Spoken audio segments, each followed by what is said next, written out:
The Greek programs were not among the best chapters in IMF history. I was critical of the way the Greek issue was being handled by the troika, and including the IMF. One of the major problems of the programs that were proposed was that they put too much of a burden on Greece and not enough of a burden on Greece's creditors. So, for example, the first program in 2010 was presented as a bailout of Greece, but in reality it was more a bailout of the private creditors of Greece. Greece received enormous amounts of money, but this money was used basically to allow the exit of, for example, French banks, German banks that were paid at par without any contribution to the restructuring of the Greek economy. And I thought the programs that were proposed for Greece and approved for Greece were much too one-sided. They relied too much on sacrifices on the part of Greece and not enough on sacrifices on the part of Greece's creditors. And I think this needs to be changed going forward.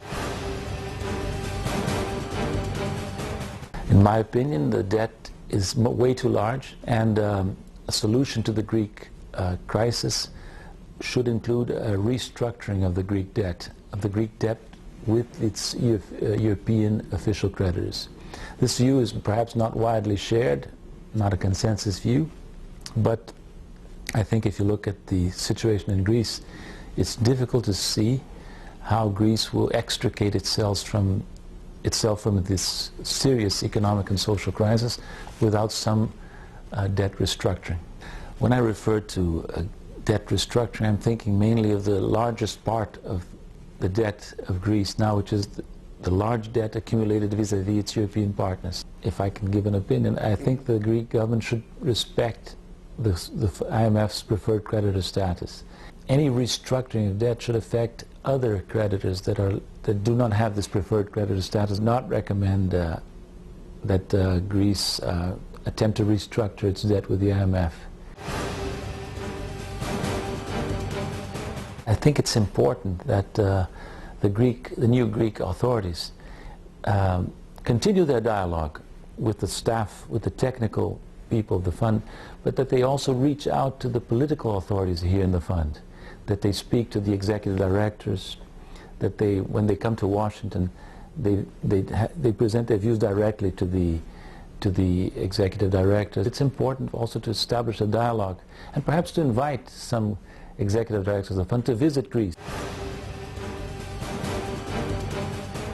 The troika, or the institutions as they are now called, should respect the sovereignty of the Greek nation. The IMF, the European partners, cannot behave as though the elections did not happen.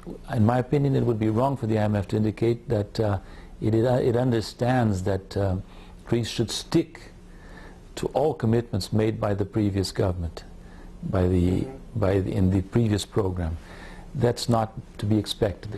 But it would be a mistake, in my opinion, to insist that the new Greek government be held to all the commitments, or to most of the commitments made by the previous governments. This has to be reviewed. The IMF should consider the fact that the targets for the fiscal adjustment, the targets for the primary surplus of the Greek public sector need to be revised downwards and substantially. Yes, I believe the fund should show flexibility. I believe the fund intends to show flexibility. The fund normally is flexible.